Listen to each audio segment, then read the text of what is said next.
tungkol sa paghahalin tulad ng pagtangkilik sa mga nalambat na ibon at sa pagtangkilik din sa mga Taiwan birds.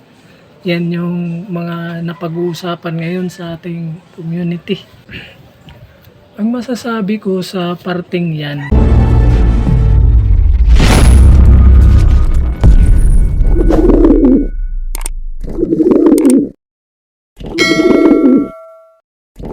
yo! Shinobi Pigeon TV nagbabalik ulit. Welcome back mga kaninja at kalapatids. Panibagong araw, panibagong vlog. Let's go! Magandang umaga mga kaninja at kalapatids. Araw ng Sabado. Dito tayo sa labas.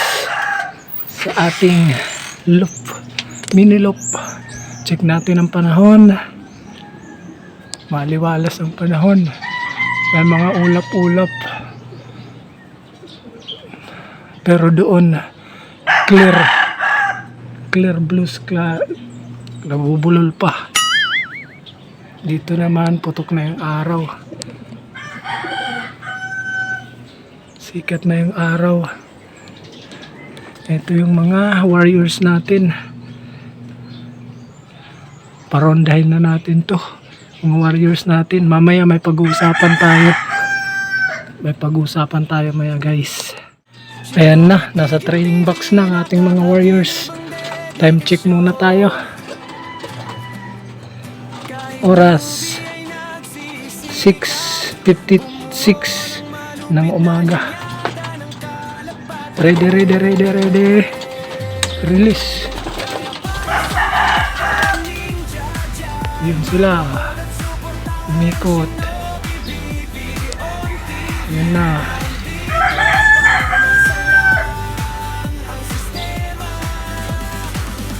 Buwelo pa ba sila o diretso na? Saan na? Ayan na. Press na. Ayun. Natabunan na ng dahon. Hindi na nakita.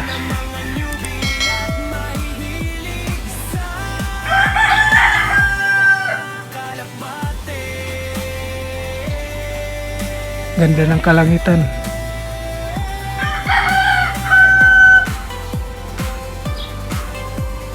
Wala na, di na umikot. Tignan natin dito sa kabila.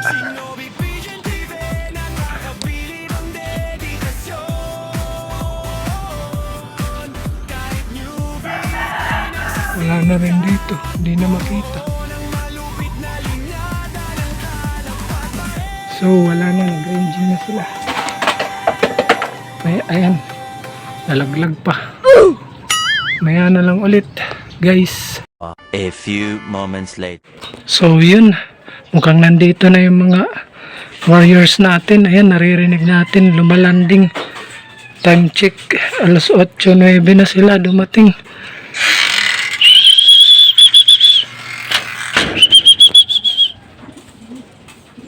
Ayan sila guys. Tawagin natin. Ganda na ako ng kanilang patuka.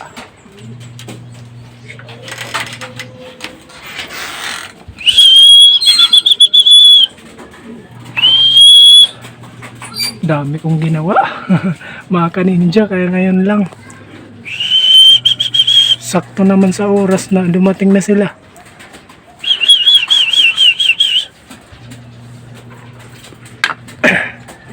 Kasi lumanding na sa bubong. Grabe. Taas na yung araw.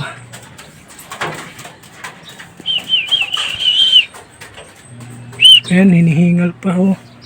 Hinihingal pa yung isa. Itong dalawa hindi hinihingal ah. Yun lang yung hinihingal. Medyo maliit kasi yun yung isang yun eh.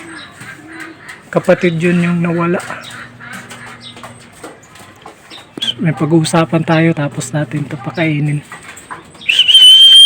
Pahirapan na naman to. Pababain. Kasi ano, nawiwilis akong ano. Oh, ayan na, sumakay na. Dati ganyan yung ginagawa ko. Dati pagpapaamo ng inakay. pinapasakay ko sa pakainan para doon dumapo. Yan, pasok sa loob. Pasok doon. Yan, sa loob natin sila pakainin para iwas takas. Pag nabubusog, maalpas na. Yan, hayaan na muna natin sila dyan at matapos kumain at papainumin ko sila para makapag-relax na sila. Diretso tayo sa topic natin. So yun mga kaninja at mga kalapatids, ang pag-uusapan natin ngayon ay tungkol sa issue ngayon sa community natin, tungkol sa paghahalin tulad na pagtangkilik sa mga nalambat na ibon at sa pagtangkilik din sa mga Taiwan birds. Yan yung mga napag-uusapan ngayon sa ating community. At ang masasabi ko sa parting yan, hindi siya pwede mahalin tulad ang pagtangkilik sa mga nalambat na ibon sa pagtangkilik sa mga Taiwan birds, kasi illegal yung pagtangkilik sa mga nilambat. Sinadya kasi yun hulihin para ibenta talaga ng mga taong gustong kumita ng pera. At yung sa tungkol naman sa Taiwan, yun, hindi yun nilambat nawala na yun sa karera. Kumbaga, napadpad na yun dito sa bansa natin, sa Pilipinas. Tapos, tukod na yun. Hinuli, tapos, ayun, ibinibenta. Maganda na rin naman kasi yung mga lahi ng Taiwan birds, kasi yung mga fancier doon, kumukuha din yan sa Europe, sa magagaling din na mga ibon. So, hindi ibig sabihin na tumukod, hindi nakauwi, hindi na siya magandang klase, hindi na quality bird. Maring maraming dahilan kung bakit siya nawala o tumukod. Tsaka yung kategory kasi ng labanan sa Taiwan is mga young birds talaga. So ang mga young birds talaga, hirap na hirap yan sa pagdating sa karerang mabibigat na karera. Kagaya sa kanila, dagat, series ang karera nila. Mahirap yung ganun para sa mga young birds. So, iilan lang talaga yung nakakauwi at nananalo sa Taiwan race, yung sea race nila. Kaya yung pagtangkilik sa Taiwan, hindi ko naman masasabing yun hindi siya maganda o pangit siya para hindi na gawin nating mga fancier. May mga iilan dyan na mga biglof o malalaking mga fancier na tumatangkilik din sa Taiwan. Pero ang hindi maganda talaga yung pagtingkilik sa mga nilambat, kasi sariling atin yun galing yun sa mga ibon talaga dito rin sa atin, tapos nilalambat, tapos ibinibenta nila para pagkakakitaan. Yun talaga yung illegal at masama talaga yun. Sarili mong kababayan ginaganon mo, at saka hindi na nagiging maganda yung karera kasi hindi na nalalaman kung sino talaga yung ibon na magaling. Malay mo nalambat yung ibon mo, dapat pala mananalo pala yun, magcha-champion pala yun. So hindi siya pwede halin tulad guys, yung pagtangkilik ng Taiwan sa mga nilambat na ibon dito sa atin sa Pilipinas.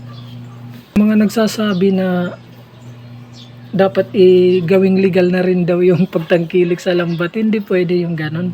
Hindi kasi yun tukod Sadyang nilambat yun, sadyang hinuli, pag nanakaw yun. Tsaka merong mga nagko-complaint, may mga complainant dyan. Disclaimer, hindi ako magaling pagdating sa mga batas sa ganyan. Pero ang pagkakaalam ko, kapag may complainant, makakasuhan ka. Pwede kang kasuhan. Pero yung pagdating sa mga Taiwan birds, wala namang complainant nun Yung mga Taiwanese pupunta dito, magko-complain na ninakaw o hinuli yung ibon nila. Nawala na yun sa karera. So, hindi na ganun. Kaya yung mga kapatids natin dyan, itigil nyo yung pagtangkilik sa lambat. Kasi mawawala naman yung mga nalalambat kung walang bumibili sa kanila Kaya yun yung opinion ko sa usapin na ganyan. Kaya sana tayo mga kalapatids magtulungan tayo na matigil yung lambatan na yan at mag-alaga na lang tayo ng ating mga ibon at kumuha tayo ng mga linyada sa mga direkta doon sa mga fancier, hindi yung galing sa nakaw kasi yung ganyan may karma din yan makakarma tayo niyan kapag kumuha tayo sa lelambat tapos hindi mo may pagmamalaki yung panalo mo pag nakuha mo lang pala yung ibon sa lambat. Yun, hanggang dito na lang yung video natin para sa araw na ito. Maraming salamat po sa mga nanonood at sumusuporta sa atin. Sa mga hindi pa po nakasubscribe, pa-subscribe po ng aking channel. Shout out kay Andy Puerto, Sunny Love ng Surigao City. Salamat po, idol. Shout out sa mga solid ka ninja dyan at mga kalapatids.